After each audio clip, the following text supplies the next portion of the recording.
Il dit en quelque sorte, « Accompagne-moi dans mon rêve, retenons les gens et nettoyons-les, soyons prêts à y mettre les mains. » Rappelez-vous que Dieu est en train de transformer des vies. Vous vous souviendrez que plus tard Jésus change le nom de Simon en nom de Pierre. Cela signifie un changement d'identité lorsque vous décidez de suivre Jésus. Il changera votre identité. 19 Un peu plus loin sur le rivage, Jésus aperçut Jacques et Jean, fils de Zébédée, dans une barque, réparant les filets. 20 Il les appela aussitôt et eux aussi le suivirent, laissant leur père Zébédée dans la barque avec les mercenaires. Zébédée est un homme riche, c'est un homme prospère. Jacques et Jean ont mené une vie en faisant les choses de la même manière, une vie entière. Avec la même routine, en quittant l'entreprise familiale et ce qui se sera passé dans la vie du pape. Que va-t-il leur arriver? Jésus a dit pour que Zébédée s'assoie là et permette à ses enfants de partir, c'est ce qu'ils ont vu en Jésus. Il a eu la grande chance de reconnaître qui il était. Fils de Dieu, l'invitation n'est pas de suivre un prophète ou une religion, c'est de suivre Dieu lui-même. Point. 21 Jésus et ses compagnons se rendirent à la ville de Capharnaüm. Lorsque le sabbat arriva, Jésus entra dans la synagogue et commença à enseigner. 22 Les gens étaient étonnés de son enseignement, car il le faisait avec une véritable autorité. Quelque chose de complètement différent de ce que faisaient les professeurs de loi religieux. Hier, je me promenais avec mes filles plus tard dans la nuit, nous sommes arrivés à des tacos qui se trouvent à Tepeyac, c'est un stand relativement petit, il était très plein. Les mots de Sharon quand nous sommes arrivés étaient wow, et j'ai dit à Sharon, ça doit être l'Évangile qui est si bon qu'il est plein, que tout le monde veut être là. Les paroles de Jésus étaient différentes de celles des pharisiens parce qu'il ne montrait pas les gens. Il montrait le Père, il ne leur parlait pas des choses qu'ils nous devions faire, mais à propos des choses que le Père avait faites, il ne leur parlait pas des rituels que vous deviez observer, mais de l'amour d'un Père inconditionnel. Il avait l'autorité. Les paroles de Dieu devraient être notre autorité pour notre c'est là que nous avons trouvé la sagesse dont nous avons besoin pour vivre. 23 Soudain, dans la synagogue, un homme possédé par un mauvais esprit se mit à crier. 24 Pourquoi nous déranges-tu, Jésus de Nazareth? Êtes-vous venu pour nous détruire? Je sais qui tu es, le Saint de Dieu. 25 Tais-toi. Jésus l'interrompit et lui ordonna. Sortez de cet homme. 26 À ce moment précis, l'esprit cria, secoua l'homme, puis le quitta. 27 L'étonnement saisit le peuple, et tout le monde se mit à parler de ce qui s'était passé. De quel genre de nouvel enseignement s'agit-il? Se demandèrent-ils avec émotion. Il a tellement d'autorité, même les mauvais esprits obéissent à ses ordres. 28 La nouvelle de Jésus se répandit rapidement dans toute la région de Galilée. Il y aura toujours une bataille spirituelle, le royaume des ténèbres et Satan contre le royaume de lumière et Jésus, mais il est très intéressant de voir comment la présence de Dieu repousse le mal dans nos vies. L'autorité de Jésus est ce dont nous avons besoin pour éliminer de nos vies et de nos familles tout ce qui s'oppose à Jésus. Il n'est pas nécessaire de crier, ce n'est pas une question d'effort, il s'agit de savoir qui a l'autorité. C'est pourquoi le but de l'Église devrait être de suivre le après les gens pour le connaître de plus en plus chaque jour. La meilleure chose que vous puissiez faire en tant que père, mère, fils, leader ou pasteur est de passer du temps avec lui. Action à entreprendre. 1. Décider de suivre Jésus. 2. Laisser ce qui m'empêche de le suivre. 3. Passer du temps avec lui. Dévotion. 4. Assister au séminaire Suivre Jésus. Devenez membre de la chaîne et soyez un instrument de la parole de Dieu. Ne manquez pas cette opportunité d'avoir un impact sur des vies. Cliquez maintenant sur le lien dans la description et aidez-nous à diffuser la parole de Dieu. À la suite de Jésus, par Armando Anguiano. Résumé. La grande bande dessinée. Illustration. La mine du Chili. L'effondrement de la mine de San José s'est produit le jeudi 5 août 2010.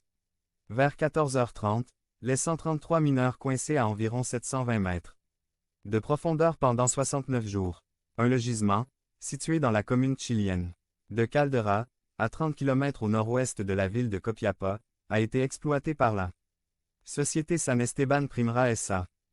Les travaux de sauvetage ont commencé le même jour dans la nuit sous la responsabilité de l'ingénieur minier Miguel Fortt Zanoni, planifiant, sécuriser la zone, effectuer des reconnaissances de la mine et pénétrer à la recherche de lieux d'accès, et accumuler des ressources humaines et logistiques.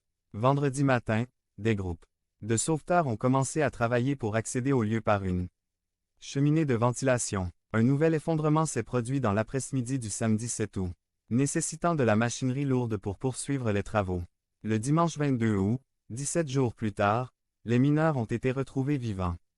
Et après 33 jours de forage interrompus uniquement par des problèmes de machine. L'un des trois plans, le plan B, avec la machine Scram T130 a réussi à casser le fond, mètre de profondeur. Un plan de tubage de conduit a immédiatement été élaboré et il a été décidé de tuber partiellement le forage. Le 11 octobre 2010, à 15 heures, il a été annoncé que les travaux de tubage avaient atteint 56 mètres et il a été décidé de terminer les travaux à cette profondeur. Le même jour, à 12 heures, la ministre des Mines, Laurence Goldborn, a annoncé que les opérations de sauvetage débuteraient à minuit le mercredi 13 du même mois et dureraient environ 48 heures. Finalement, à minuit 10, le premier mineur est remonté à la surface, puis le suivant, à raison d'environ 1 par heure. L'ensemble de l'opération a coûté entre 10 et 20 millions de dollars, dont un tiers a été financé par des dons privés et le reste par l'État du Chili. 369. Et Codelco. 2. À ce jour, il s'agit du sauvetage le plus important et le plus réussi de l'histoire de minière dans le monde, étant l'événement avec la plus grande couverture médiatique de ses caractéristiques, avec environ 1000 à 1300 millions de téléspectateurs seulement dépassés par les funérailles de Michael Jackson en 2009 et dépassé de plus de 400 millions de téléspectateurs à la rescousse des Apollo en août 2013 sans les responsables. Si tout cela a été fait dans un seul but, pouvoir donner 30 à 50 années de vie supplémentaires à chacun de ces 33 mineurs afin qu'ils puissent passer plus de temps dans ce lieu. Dans cette vie, notre travail n'est pas lié à seulement 33 personnes et n'affecte pas seulement dans cette vie, elle affecte pour une éternité complète parole.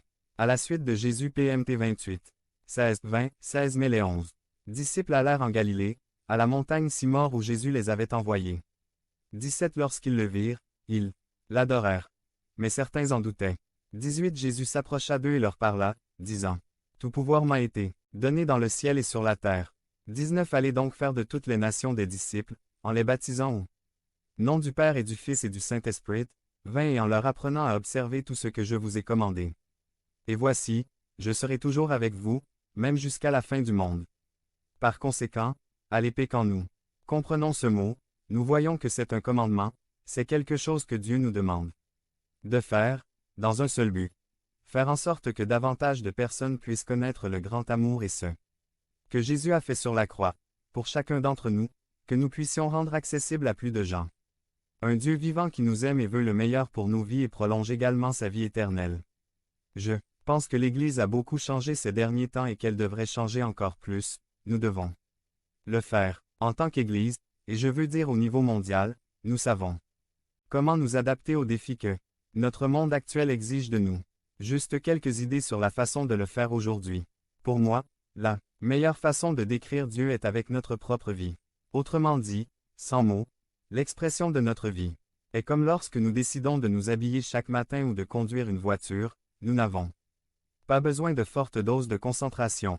Nous le faisons de manière naturelle car parlons-nous de quelqu'un qui a donné sa vie il y a plus de 2000 ans pour vous et moi. Réseaux sociaux, médias, invitations. Occasionnel à une étude biblique accompagnée d'un bref témoignage 370 invitations à une réunion. Dominicale accompagnée d'un bref témoignage faites des disciples et apprenez-leur à observer tout ce que je vous ai commandé. Puis nous parlons déjà de la signification de disciple est apprenti, alors évidemment voici quelque chose